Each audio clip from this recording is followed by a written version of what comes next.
Alrighty, you glorious Rascallion Resonators, you absolute legends. How are you doing? The name is FOXSOL. Welcome back to the channel. Welcome back to some more Wuthering Waves. And I'm just going to say it straight, and like I always do, I'm hoping you're having a terrific day. So, what is today's conversation of topic about? Well, I've mentioned this throughout several different videos, but I don't think I ever actually put this in a video. I've stated this in live streams as well, which is the reasons why I prefer WutheringWaves over Genshin Impact. There's a few reasons why, and I want to actually talk about it. So if you're interested, take a seat, kick your feet up, relax, grab a drink, and let's dive right into the topic.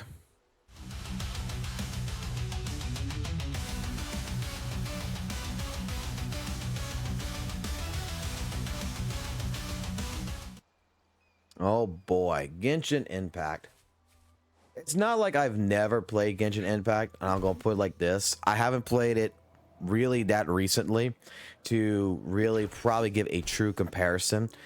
But, you know, comparing, Wuthering Waves to Genshin Impact, I like to, compare apples to apples, not apples to oranges. And what I mean by that is Genshin's at 5.0 right now, and I don't want to compare my experience with Wuthering Waves with the newest version of Genshin. I want to hold us down to when I played Genshin Impact, and that was back in 2020. And I want to compare, what Wuthering Waves is from 1.0 basically to the 1.0 version of Genshin Impact. Genshin Impact was a game that I did play. I played it for maybe a couple of weeks at most to a month, and I dropped it. I did not care for it. In fact, I thought, Wuthering Waves was going to be the same way, but it turned out to be something completely different. And I always wondered why, in all honesty, because how do you explain this to someone? So, thinking about it and comparing both games against each other from their, initial releases and what they have grown into be, Wuthering Waves has a more distinctive features, in my personal opinion, that Genshin Impact never had, and Genshin Impact also had some issues that Wuthering Waves does not have that made it more appealing to me. First and foremost, we'll talk about like one of the major issues that I had with Genshin Impact. Genshin Impact, I felt, was more of a children's game, in all honesty. And main reason behind that was because of Paimon. Paimon was a character that I legitimately hated with a passion. And the more I would hear that voice in my headset talking to me, the more I wanted to hang myself. It was so bad that I went apologize to Navi in Ocarina of Time. Like I've stated this in, my live streams. I loaded up the N64 cart. I went go to my old save file, and I went straight up and I went talk to Navi, and I said, "Girl, I am so sorry. I wanted to strangle you, but I never wanted to kill myself because of you. And I am so sorry. You are actually a helpful fucking character compared to Paimon." And you know what? I'm going to hold truth in that. That is my honest opinion about that part right there. It just felt really too kiddie to me at one point. But, I had a good friend who got me into it, who told me to start playing Genshin Impact because he was playing it. And he told me, just bypass Paimon. Don't worry about Paimon. Worry about the game. Focus on the game. And I tried. I put some money in the game. I played it. I went stream it a couple of times on this channel right here. You can check the VODs back in 2020.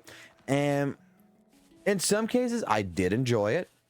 But that enjoyment pretty much, it just went away. It just flew away. And the main reasons is that, Genshin Impact never felt like a game that was alive.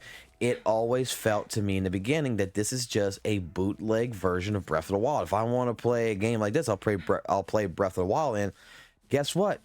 You may crucify me for this, but I hate Breath of the Wild. I hated that series so much on the Switch.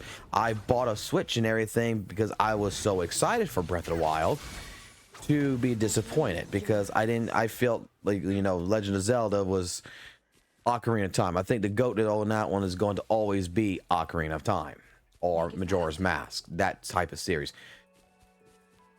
Breath of the Wild just didn't feel right with me, and it's that approach that I feel like some of the essence from Breath of the Wild, you know, a lot of Genshin, a lot of WuthringWaves takes inspiration from Breath of the Wild. Don't get me wrong, it really does.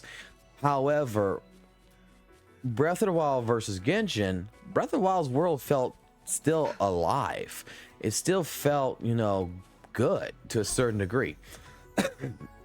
Genshin Impact now versus WuthringWaves, Genshin Impact's world, you know, I felt like it was, you know, a beautiful scenery that was a paused world. I'm not sure how to best explain that. This was like one of the biggest problems, is I felt like the entire world itself didn't really, you know, feel alive. It just felt like it's there. And it's just for me to go explore and go kill things and ultimately, you know, go collect, you know, plants and crap like that. But the world itself never felt like, the world never felt alive to me.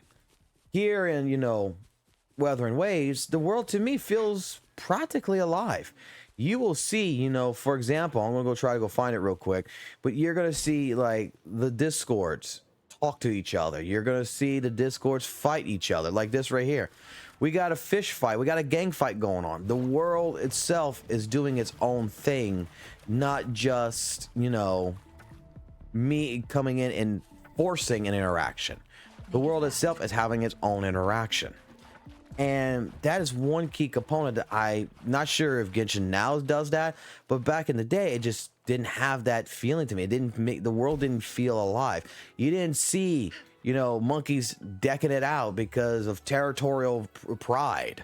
You didn't see, you know, the world grow in that regards. I mean, there's even changing weather patterns that's in WuthringWaves that I don't, maybe Genshin did have that, but I just don't remember it right off the top of my head, Genshin ever having, you know, weather patterns.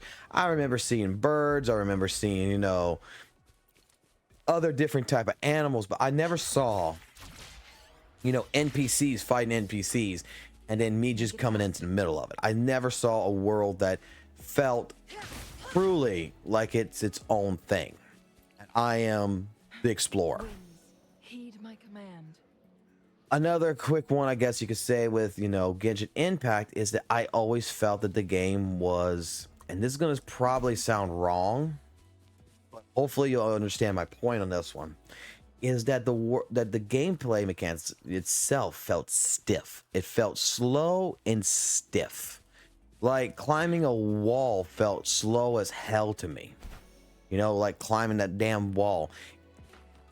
It just, in general, with stamina and everything else, that I felt like it was just not, you know, at first, you know, it's just, okay, well, this game's not generous at all when it comes to climbing a wall. This world is not fast in a sense. The gameplay itself felt the kind of the same, like lack of momentum. Like right here, me crawling on this wall here, you know, it felt that slow. Whereas in WuthringWaves, you know, everything's about momentum. Everything's about speed. That's the thing that always would get me. Like, look, again. We have, you know, exiles versus exiles here. Like, look at this. A world that is fighting amongst itself. We got this motherfucker killing a goddamn rabbit. Like, holy shit. He's hungry.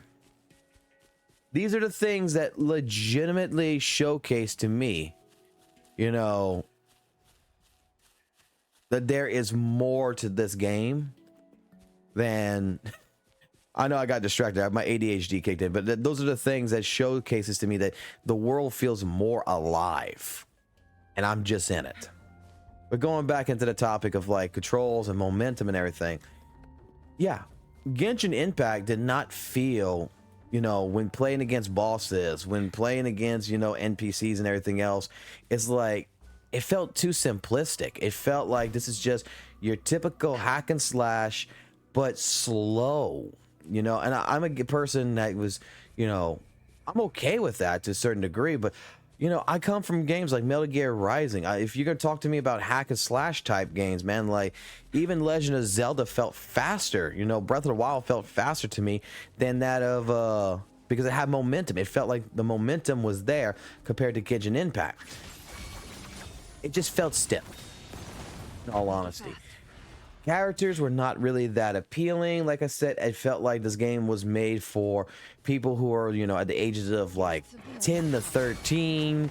And look, I love my Sonic the Hedgehog, man. I grew up with that crap. But at the same point in time, I grew the hell up. And it's just like, I want to play a game that, you know, rectifies pretty much my mentality, that incorporates what I like. I love anime. I love animes like Rurouni Kenshin. I love animes, you know, like Vampire Hunter D. I love Berserk. I want games that, you know, have hot anime waifus with the big old biggies, you know. I want expression. I want design. And that's another thing that I feel that WutheringWaves actually does really well as well compared to Genshin Impact, in my personal opinion. Is that WutheringWaves, its design itself, from the world, from the characters, feels like there's expression behind it. The only character I ever cared about in Genshin, I never got, that I felt like had some personality behind it and felt good to look at, was Diluc. I never got him. I got pretty much almost every other character. I don't remember what the name of it is, but I had like the Earth one that would have the pole that was kind of like that's kind of like GN, that would summon a big ass meteor from the sky and hit it on the ground. Make it fast. But it was a lot of characters. I just felt that they were two-dimensional, not three-dimensional. And in WutheringWaves, I feel like you have that fourth dimension, that third dimension that it needs. And as a grown adult, that it's a little bit more complex. Now, that's not to say that, you know, Genshin Impact is not like this anymore. Genshin Impact, you know, with all the updates that's happened, it's probably a completely different game than it used to be. But those were the things that back in the day made me drop the game, made me not want to spend the money in the game, was because I didn't feel good about it. And I think that, you know, I have full right to say what my opinion is, and you know, whether people agree with me or not, this is my opinion. There is no right or wrong answer here, I don't believe. The combat, like I said, felt like it was lacking momentum, in my personal opinion. It felt very much too simplistic, and I could just stand there and I could just wail and win. Whereas in WutheringWaves, I feel like, you know, I have to move, I have to dodge, I have to parry, I have to do these things, or else my Chang Li pretty much is going to die. You know, I have to switch characters, I have to heal. In Genshin, I never really felt like I had to do any of that. I never felt like there was a true challenge behind it. With WutheringWaves, I feel like there's more challenges, there's more to it. And like I said, my biggest thing about it is that I feel like it's more alive. Like, I feel like from the world itself, from the characters, from the design, from the aspect of it, like I feel like I can feel the developers' love. If that, I know that's going to sound so cringy, and I am so sorry about that, but I feel like I can feel the developers' true intentions, their love, their passion that they have put into this game just by playing it. Whereas Genshin, and even Zelda Breath of the Wild to a certain degree, I felt was more of a, you know, cash grab. You know what? There was no real feeling behind it. It was just, hey, this is Genshin Impact. Ta-da! It's anime. You're gonna love it. Where here, I feel like this game has a more of a complexity to it. That's like, we are building an anime, you know, Genshin type game that we hope you're going to like. We want to take things that is from, you know, Genshin Impact, but we want to make it better. I don't know. Maybe I'm going too far, you know, to one side of it with my opinion, and I apologize for that.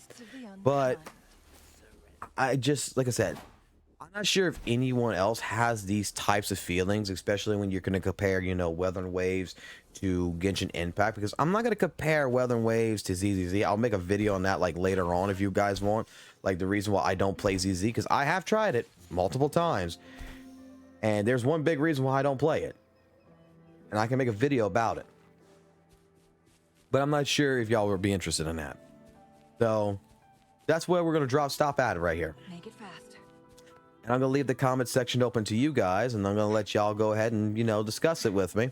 You know, criticism aside, you leave your comments in, you know, how do you feel? Do you feel similar to me? Like if you were a person who played Genshin Impact and dropped it, you know, maybe you have a different complete, no opinion, you know, maybe you love Genshin Impact still, and you know what, you prefer more over WuthringWaves, and explain your reasoning, you know, no big deal. And if, you know, you like the video, okay, consider giving the channel a like. You know, if you hate the video, consider giving the video a dislike. Either way, it helps to determine, you know, future content on the channel, and I would appreciate that. So other than that, we do have a Discord link down in the description below. Consider clicking that, join our Discord. Hey, you can talk to me directly there if you guys want to, instead of doing it over the comments. By all means, I'm almost always free. And until next time, guys, you take it easy, you have a good one, and keep it real, keep it classy, keep it jazzy, and I'll catch you on the flip side. Peace.